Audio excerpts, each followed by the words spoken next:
क्या हुआ जब श्री राम की प्राण प्रतिष्ठा से पहले सामने आए उनके असली जिंदा वंशज। जिंदा सबूत देख मुस्लिम देश में छाया हड़कंप। बहुत ऐसे लोग तो ये जानते भी नहीं होंगे कि प्रभु श्री राम के आखिरी वंशज आज भी जिंदा हैं। और क्या भूमिका होने वाली है भगवान के राम के इन वंशजों का। राम मंदिर के प्राण प्रतिष्ठा समारोह में आखिर कौन है। रघुवंश के कुल को आगे बढ़ाने का दावा करने वाले ये लोग और क्या हैं, इनकी पूरी सच्चाई अगर आप भी जानना चाहते हैं तो वीडियो के अंत तक हमारे साथ बने रहिएगा। प्यारे दोस्तों, एक बार फिर आपका स्वागत है हमारी आज की इस वीडियो में। दोस्तों, हम आगे बढ़े उससे पहले वीडियो को एक लाइक कर लीजिए और कमेंट बॉक्स में जय श्री राम जरूर लिखें और साथ में हमारे चैनल को सब्सक्राइब कर दीजिए। अब चलिए वीडियो को आगे ले चलते हैं। दोस्तों, अयोध्या में राम मंदिर के उद्घाटन और रामलला की प्राण प्रतिष्ठा की तैयारी अब पूरी हो चुकी है। पूरी अयोध्या, जिसको प्रभु श्री राम की नगरी कहा जाता है, अब अयोध्या दुल्हन की तरह सजी हुई है और 22 जनवरी 2024 का दिन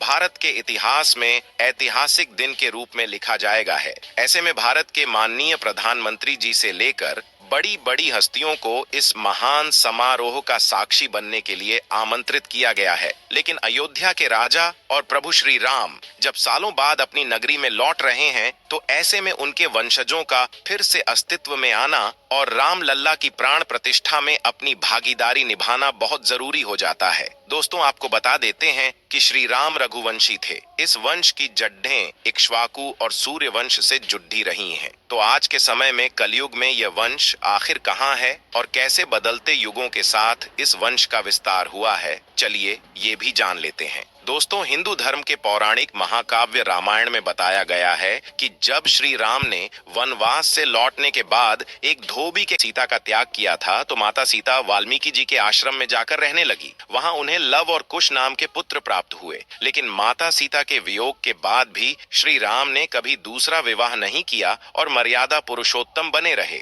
और जब लव और कुश को अपने पिता श्री राम के बारे में पता चला तो माता सीता ने धरती में समाधि ले ली। इसके बाद श्री राम ने लगभग 1100 सालों से ज्यादा तक अयोध्या पर राज्य किया और उसके बाद अपने पुत्रों और अपने भाइयों के पुत्रों को सारा राज सौंपकर खुद जल समाधि ले ली। और श्री राम के बाद उनके पुत्र लव और कुश ने इस वंश को आगे बढ़ाया। समाधि लेने से पहले श्री राम ने कुश को दक्षिण कोसल, कुशस्थली और अयोध्या राज्य सौंपा। वहीं लव को पंजाब का राज्य सौंपा गया और लव ने लाहौर को अपनी राजधानी बनाया। इनके अलावा श्री राम के भाई भरत के 2 पुत्र पुष्कर और ताकर के पुत्र चित्रांगद और चंद्रकेतु और शत्रुघ्न जी के पुत्र शूरसेन और सुबाहु थे। दोस्तों, आपको शायद पता होगा कि मथुरा का नाम पहले शूरसेन था, इसीलिए पूरा राज्य इन सभी में बांटा गया। बताया जाता है कि जब श्री राम जल समाधि लेने जा रहे थे तो वह भरत का राज्याभिषेक करना चाहते थे,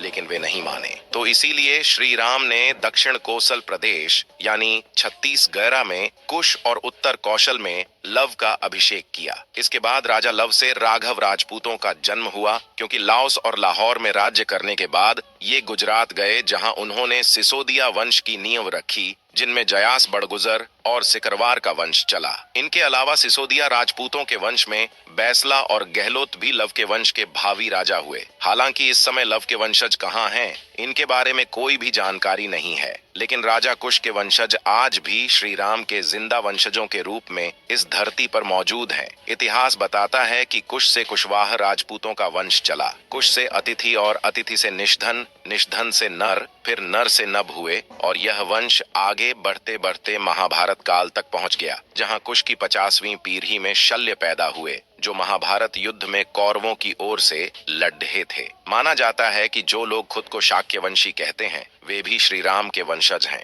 राजा कुश ने अपना राज्य पूर्व की तरफ फैलाया था और आज भी माना जाता है कि थाईलैंड के राजा श्री राम के वंशज ही थे। तभी तो आज भी थाईलैंड में रामायण को पूरा महत्व दिया जाता है और यहाँ के राजा को राम की उपाधि देने का चलन है। तो इससे साबित होता है कि वर्तमान में जो सिसोदिया, कुशवाहा, मौर्य, शाक्य और गहलोत को मिलाकर जो राजपूत वंश हैं, वे सभी भगवान प्रभु श्री राम के वंशज हैं। इसके अलावा अगर आप हिंदू पुराण के पन्ने पलटेंगे तो पता चलेगा कि पुराण में लव और कुश के वंशजों के अलावा 30 और सूर्यवंश कुल के राजा पैदा हुए, जिनमें एक गौतम बुद्ध भी है। इसीलिए आज भी बौद्ध धर्म को मानने वाले लोग रामायण को पूरा सम्मान देते हैं और खुद को हिंदू कहते हैं। लेकिन अब सवाल ये उठता है कि क्या वर्तमान समय में भी श्री राम के वंशज मौजूद हैं, और हजारों साल पहले श्री राम के वंशजों के इतिहास का सवाल फिर क्यों उठाया गया? तो आपको बता दें कि 2019 में जब श्री राम मंदिर मामले की सुनवाई हुई, उस दौरान सुप्रीम कोर्ट में श्री राम के वंशजों के बारे में प्रश्न उठाया गया था। फिर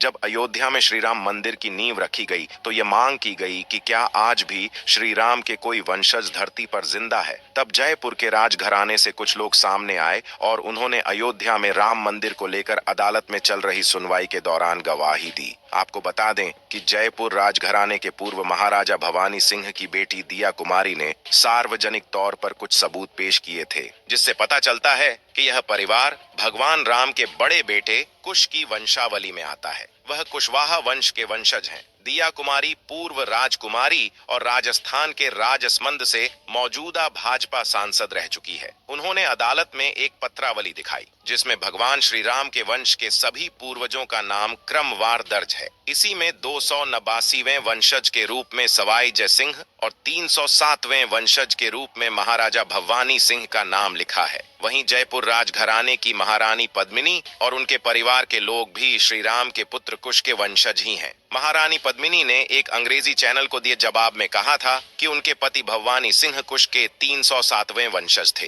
तो अब जब श्री राम लल्ला की प्राण प्रतिष्ठा होने वाली है और राम मंदिर के उद्घाटन का समय नजदीक आता जा रहा है, तो श्री राम के वंशज एक बार फिर सामने आए हैं। हमारे हिंदू धर्म में परिवार के सदस्य जब भी कोई शुभ काम करते हैं तो पूरा परिवार एक साथ उसकी खुशियां मनाता है। उसी तरह जब राम लल्ला इतने संघर्ष के बाद पूरे 500 सालों के इंतजार के बाद अयोध्या वापस आ रहे हैं, तो अब श्री राम के वंशज भी उसमें अपनी भागीदारी देना चाहते हैं, जिसके लिए ये लोग श्री राम को समर्पित सरयू तट पर 2121 कुंडीय श्री राम महायज्ञ करने वाले हैं। बताया जा रहा है कि इस महायज्ञ में अलग अलग राज्य के करीब 11,000 रघुवंशी आहुति डालेंगे। इस महायज्ञ के लिए सरयू नदी पर 60 एकड़ की जमीन पर हवन कुंड और टेंट सिटी बनाए जा रहे हैं। यज्ञ कराने के लिए बनारस से एक प्रधान आचार्य और 1100 सहायक आचार्यों को आमंत्रित किया गया है। साथ ही नेपाल के 21,000 से भी ज्यादा पंडित भी इस महायज्ञ में शामिल होने वाले हैं। सिटी पैलेस जयपुर पायेथी खाना